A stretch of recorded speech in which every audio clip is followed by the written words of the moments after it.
गुरु पूर्णिमा होते जब गए, गुरु पूर्णिमा होते जब गए, तो हूँ सोचत ये मन में, तो हूँ सोचत ये मन में। वर्ष एक बीता जीवन का, वर्ष एक बीता जीवन का, करत रहा मैं क्या मन में, तो सोचत ये मन में। दीक्षित करते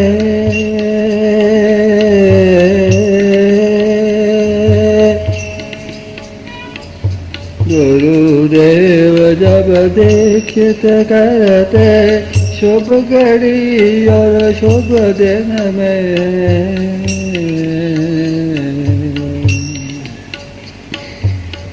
गुरुदेव जब दीक्षित करते, शुभ घड़ी और शुभ दिन में, शुभ घड़ी और शुभ दिन में। मंगल हो इस शेष का मेरे, मंगल हो इस शेष का मेरे, आता भाव गुरु मन में, आता भाव गुरु मन में। गुरु पूर्णिमा होते जब है, गुरु पूर्णिमा होते जब है, तो हूँ सोचत ये मन में, तो हूँ सोचत ये मन में। क्या मंगल मैं कीना अपना, क्या मंगल मैं कीना अपना, रहा उलझता जग में,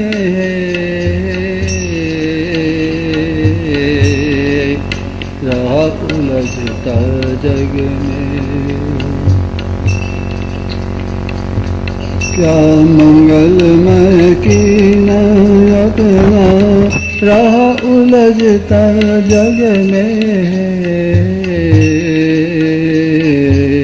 रहा उलझता जग में। साधन विकसित कर ना पाया, साधन विकसित कर ना पाया, बार बार आता मन में। गुरु पूर्णिमा होती जब है, गुरु पूर्णिमा होते जब है, तो हूँ सोचत ये मन में, तो हूँ सोचत ये मन में। गुरु पूर्णिमा यदि मनानी, सेवा गुरु में लग जाओ, सेवा गुरु में लग जाओ। कर्म साधना गुरुदेव की, कर्म साधना गुरुदेव की, रख तू भाव यही मन में, रख तू भाव यही मन में। गुरु पूर्णिमा होते जब है, गुरु पूर्णिमा होते जब गए, तो हूँ सोचत ये मन में, तो हूँ सोचत ये मन में। ते शिवोम शेष अमूरख,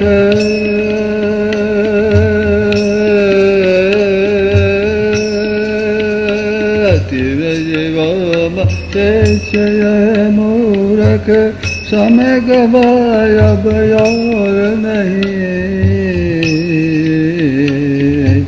समय गवाय अब और नहीं। जीवन छोटा बहुत पड़त है, जीवन छोटा बहुत पड़त है, रख ध्यान अपने मन में, रख ध्यान अपने मन में। गुरु पूर्णिमा होते जब है, गुरु पूर्णिमा होते जब है, तो हूँ सोचत ये मन में, तो हूँ सोचत ये मन में। वर्ष एक बीता जीवन का, वर्ष एक बीता जीवन का, करत रहो मैं क्या मन में, तो सोचत ये मन में, तो सोचत ये मन में। वर्ष एक बीता जीवन का, वर्ष एक बीता जीवन का, करत रहो मैं क्या मन में, तो सोचत ये मन में, तो सोचत ये मन में, तो सोचत ये।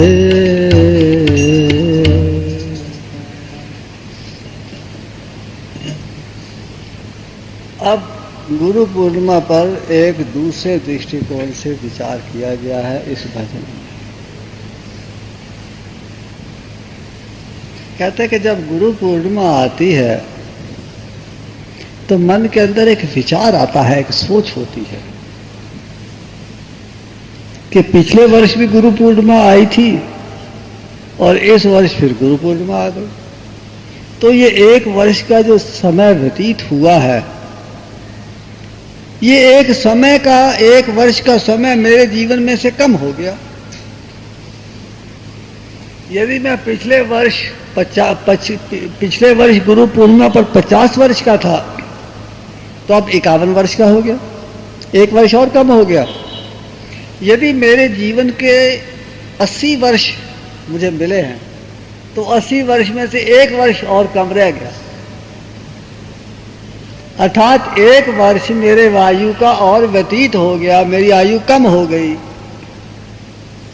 तो इस एक वर्ष में मैं आध्यात्मिक दृष्टि से आगे बढ़ा हूँ, कितना बढ़ा हूँ, क्या किया है, क्या शुभ कर्म किए हैं, कहाँ तक अपना मन शुद्ध किया है, कहाँ तक गुरु सेवा की है, कहाँ तक गुरु के अंतर में दर्शन करने में समर्थ हुआ हूँ, ये सारी बातें मैं विचार करता हूँ, सोचता हूँ कि इस एक वर्ष में मैंने क्या कमाया है, कुछ प्राप्त किया है कि नहीं किया है।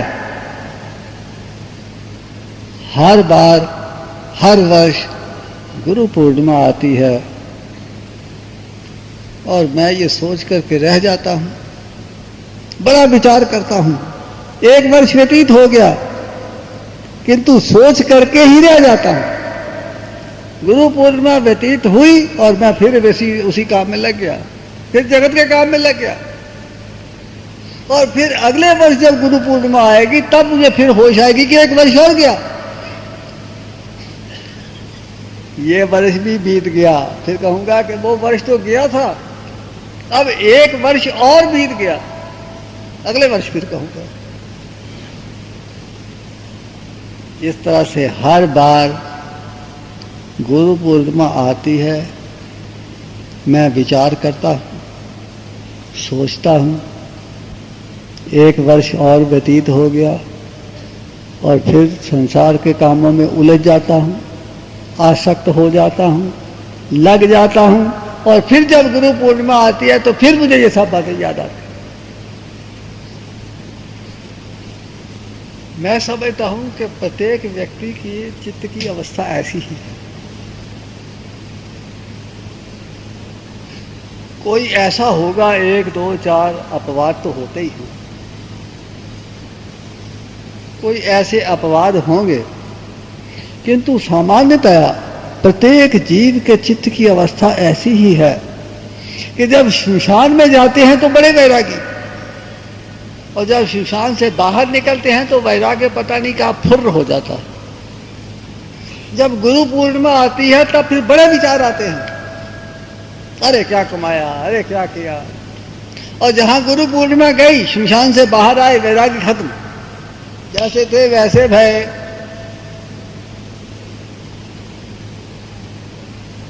कहते हैं कि प्रत्येक साधक के चित्त की अवस्था ऐसी ही है। जब गुरुदेव दीक्षा करते देते हैं शिष्य को, कभी आपने विचार किया है कि दीक्षा क्या होती है? दीक्षा में गुरु कुछ नहीं करता, केवल शिष्य की मंगल कामना करता है और शिष्य और गुरु कुछ नहीं करता। उसके चित्त के अंदर एक भाव उदय होता है, ये मेरा शिष्य जो मेरे सामने बैठा है या दूर कहीं बैठा है, ये मेरा शिष्य जो इस समय मेरे सामने बैठा है, हे भगवती, हे गुरु तत्व, हे भगवान, आप इसके अंदर जागृत होकर इसका कल्याण करें। केवल उसकी मंगल कामना करता और कुछ नहीं करता। और यदि गुरु का अपना चित्त शुद्ध होता है तो उसके चित्त के अंदर की जो शक्ति होती है वो आगे प्रसारित होती है, एक्सटेंड होती है, और एक्सटेंड होकर के वो शिष्य की चित्त शक्ति के सहयोग में आती है। योग दर्शन में कहा, बंध कारण शैथिल्यात् प्रचार संवेदनाच चित्तस्,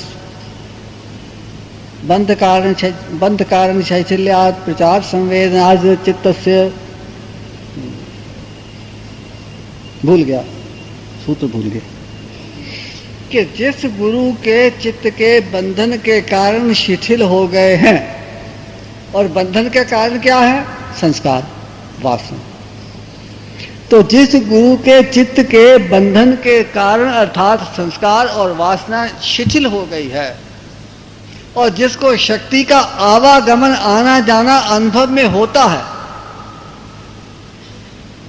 पर शरीरावेशः, वो दूसरे के शरीर में शक्ति का आवेश उत्पन्न कर सकता है, ये गुरु है। गुरु के बारे में यदि आप विचार करो, आजकल गुरु तो बहुत है, किंतु योग दर्शन के अनुसार गुरु कौन सा है? जिसके अपने चित्त की वासनाएं और संस्कार शिथिल हो गए, जिसका चित्त निर्मल और पवित्र हो गया है, और जिसको शक्ति का आवागमन, आना जाना, शक्ति की क्रिया उसके समक्ष प्रत्यक्ष हो गई है। क्योंकि शक्ति का जब आना जाना उसको अनुभव होगा, तभी उसके ऊपर उसका काबू भी होगा, और जब शक्ति पर उसका काबू होगा तो वो किसी के प्रति भी शक्ति का प्रसाद करके और उसके चित्त शक्ति के संयोग में आकर के उसकी चित्त शक्ति को अंतर्मुखी जागृत कर देगा।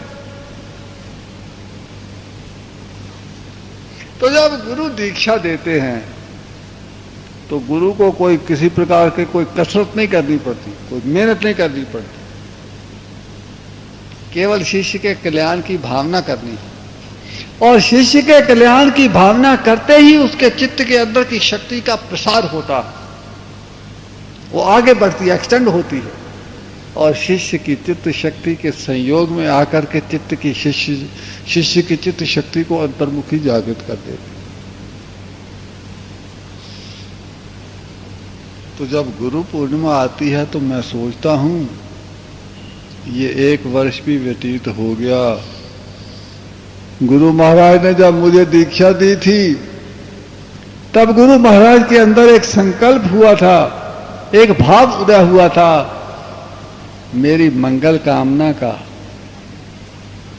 मेरा मंगल हो, ऐसा मेरे गुरु शिष्य के अंदर, मेरे गुरु हृदय के अंदर भाव उत्पन्न हुआ था। फिर मैं सोचता हूं कि मैंने इस 1 वर्ष के अंदर अपना कौन सा मंगल कर दिया है, और यदि मैंने कोई मंगल नहीं किया तो मैं गुरु संकल्प के विरुद्ध काम कर रहा हूं। यदि आप विचार करके देखो तो बात बड़ी गंभीर है। हम सूक्ष्म दृष्टि पर उस गहराई तक पहुंच नहीं पाते और बात को उतनी गहराई पर जाकर के समझ नहीं पाते। गुरु संकल्प के विरुद्ध आचरण करना गुरु की अवज्ञा करना है, और गुरु की अवज्ञा करना महापाप है। तो जो शिष्य अपने मंगल की यात्रा नहीं करता, अपना कल्याण करने की ओर आगे नहीं बढ़ता, अपना चित्त शुद्ध करने के लिए प्रयत्नशील नहीं होता, वो गुरु संकल्प की अवज्ञा करता है। और गुरु संकल्प की अवज्ञा करने का जो फल है वो फिर उसको भुगतना पड़ता है।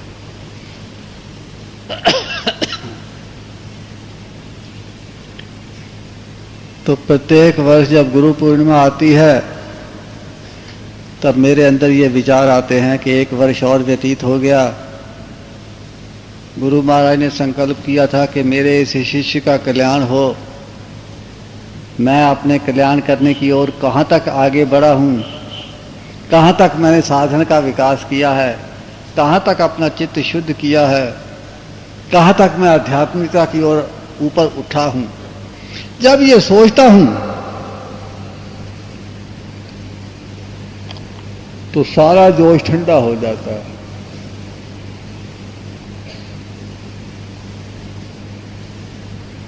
क्या मंगल कीना मैंने, क्या मंगल मैं कीना अपना,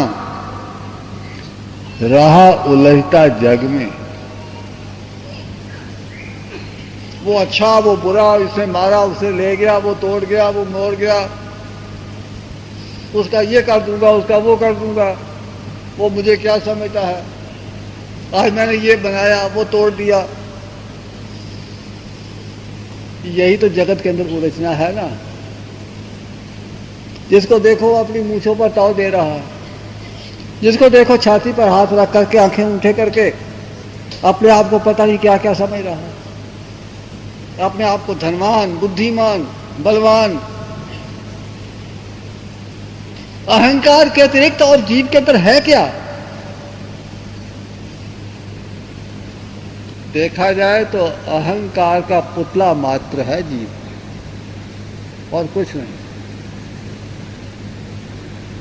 उसके अंदर कोई शक्ति नहीं, उसके अंदर कोई योग्यता नहीं, उसके अंदर कोई बुद्धि नहीं, किंतु अहंकार, अभिमान है, उछल रहा।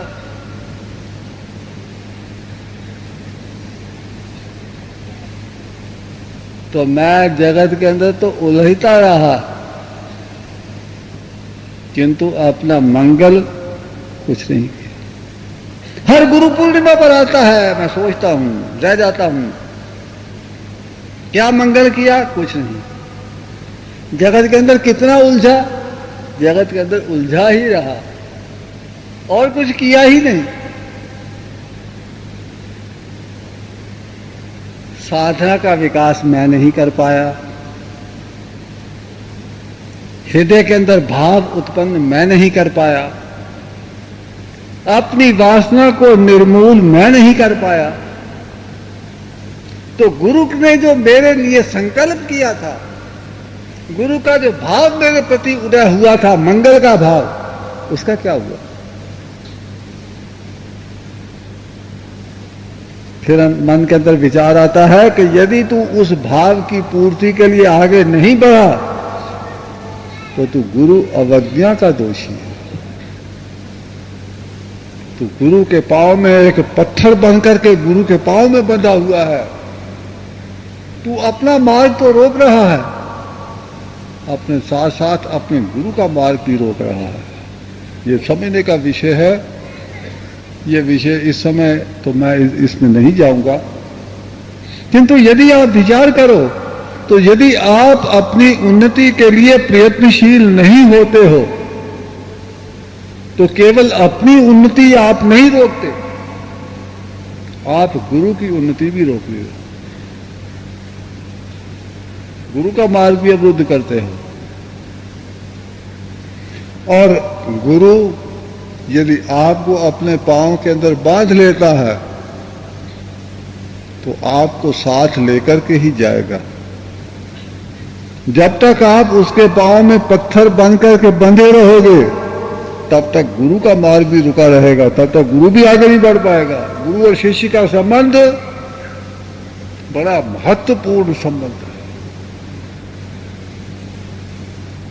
ये इतना महत्वपूर्ण संबंध है कि दोनों एक दूसरे के आश्रित हो जाते हैं। जब तक गुरु नहीं जा पाएगा तब तक शिष्य भी नहीं जा पाएगा, और जब तक शिष्य नहीं जा पाएगा गुरु भी रुका रहेगा। इतना घनिष्ठ संबंध है ये कोई मजाक की बात नहीं है। आज गुरु शिष्य संबंध केवल मजाक बन करके रह गया है, एक हंसी बन करके रह गया है। जिसको चाहा गुरु बना लिया, जिसको चाहा गुरु त्याग दिया, जब चाहा गुरु बना लिया, जब चाहा गुरु छोड़ दिया। ना गुरु बनाते देर लगती, ना गुरु छोड़ते देर लगती। एक गुरु छोड़ा दूसरा कर दिया। इसका अर्थ यह होता है कि आप किसी गुरु के पांव के साथ बंध नहीं पाए। तो यदि आप वास्तव में ही गुरु के पांव के साथ बंध गए हो तो फिर गुरु आपको छोड़ करके अपना कल्याण नहीं कर सकता जब तक कि आपको साथ लेकर के नहीं जाएगा।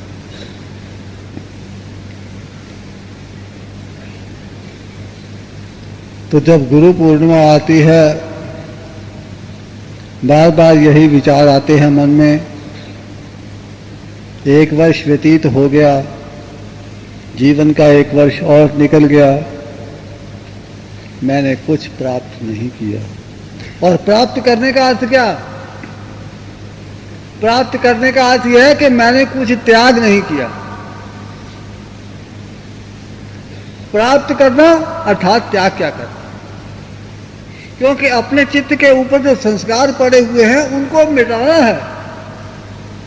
तो प्राप्त करना अर्थात त्यागना। यदि आप वास्तव में ही कुछ प्राप्त करना चाहते हो तो आप त्याग करो। जब आप त्याग करोगे तो आपको ये समझ आ जाएगी, आपको पुराना भूला हुआ अनुभव पुनः प्राप्त हो जाएगा। कह मैं तो आत्मिक तत्व हूं, शुद्ध हूं। तो पुराना भूला हुआ अनुभव प्राप्त करने के लिए आपको त्याग करना पड़ता है। तो प्राप्त करना अर्थात त्याग क्या करना। इसलिए ये कहा गया, ये उपदेश दिया गया कि ऐ साधक, यदि तूने गुरु पूर्णिमा मनानी ही है तो अपना सारा जीवन, अपने जीवन की प्रत्येक क्रिया, अपने जीवन का प्रत्येक कर्म, उठना बैठना चलना बोलना खाना पीना कमाना घर परिवार जो कुछ भी तेरे पास है सब गुरु के अर्पण करते। अर्पण करते का अर्थ ये नहीं है कि सब कुछ गुरु को दे दे। इसका अर्थ यह है कि मानसिक रूप में ये सब गुरु का है ऐसा मान ले। गुरु क्या करेगा? आपका घर लेकर के और धन लेकर के। इसका अर्थ यह है कि मानसिक रूप में ऐसा मान ले कि ये जो कुछ है ये सब गुरु का है और मैं भी गुरु का हूं। मेरे पास जो समय है वो भी गुरु का है। और फिर गुरु के समय से और गुरु की शक्ति से गुरु का काम कर, ये गुरु की सेवा है। यदि तेरा अहंकार, तेरा अभिमान बीच में खड़ा हो गया तो फिर मेरा परिवार, मेरा घर, मेरा धन, मेरा कर्तव्य, मेरा फल, मेरा कर्म, ऐसे भाव पैदा हो जाएंगे। तो इन सारे भावों के स्थान पर तू अपने चित्त के अंदर केवल मात्र एक भाव पैदा कर, जो कुछ है गुरु का है। जो कुछ धन संपत्ति इत्यादि है वो भी गुरु का है। जो मेरे पास समय है, मन है, बुद्धि है, योग्यता है, वो भी बुद्धि गुरु की है।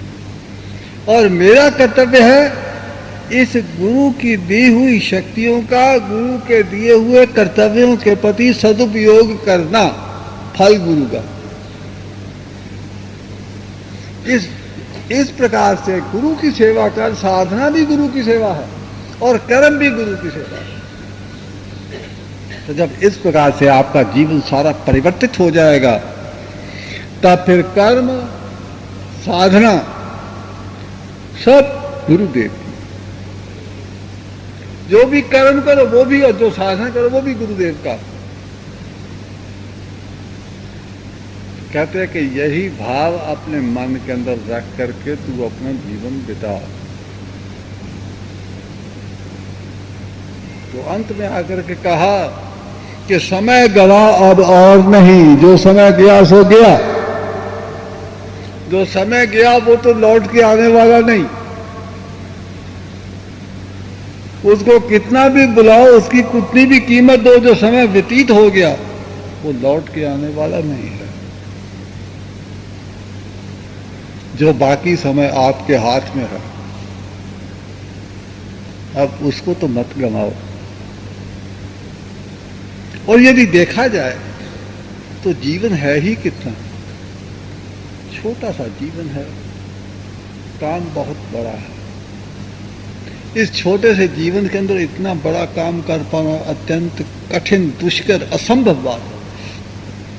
और तुम इस छोटे से जीवन में से भी फिर तेरे पास समय गंवाने के लिए तुम्हें समय मिल जाता है, जबकि तेरे पास समय है ही नहीं, किंतु फिर भी तू समय गंवाए चला जाता है। तो जितना समय तू गंवा चुका उतना तू गंवा चुका, अब और समय मत गंवा। इस बात को अपने ध्यान में रख, एक एक क्षण का ध्यान रख, एक एक पल का ध्यान रख। और गुरु की सेवा, गुरु की सेवा अर्थात भगवान की सेवा। आप भगवान कह लो, गुरु कह लो, कुछ भी कह लो। गुरु की सेवा समझकर कर्म कर, गुरु की सेवा समझकर साधना कर, गुरु की सेवा समझकर जो कुछ भी तू करता है सब कर, और समय अब मत गवा। ऐसा प्रत्येक गुरु पूर्णिमा पर जब आती है तब मेरे अंदर ये विचार आते हैं, किंतु जब गुरु पूर्णिमा चली जाती है तो ये फिर विचार पता नहीं कहाँ चले जाते हैं। अभी तक तो प्रत्येक गुरु पूर्णिमा पर ऐसे विचार आते हैं और चले जाते हैं, लेकिन अब की बार जो गुरु पूर्णिमा आई है और अब की बार ये जो विचार आपके चित्त के अंदर उदय हो रहे हैं, इनको जाया मत होने दे। इन विचारों पर गंभीरता से विचार करना, मनन करना, और इन विचारों में से कुछ प्राप्त करने का प्रयत्न करना। नहीं तो जीवन राग द्वेष के अंदर, ईर्ष्या के अंदर, क्रोध के अंदर, लोभ के अंदर, मोह के अंदर, स्वार्थ के अंदर। जीवन बड़ा अमूल्य है। व्यर्थ की बातों में कुछ प्राप्त होने वाला नहीं है। इसलिए इस जीवन का अधिक से अधिक सदुपयोग करने का प्रयत्न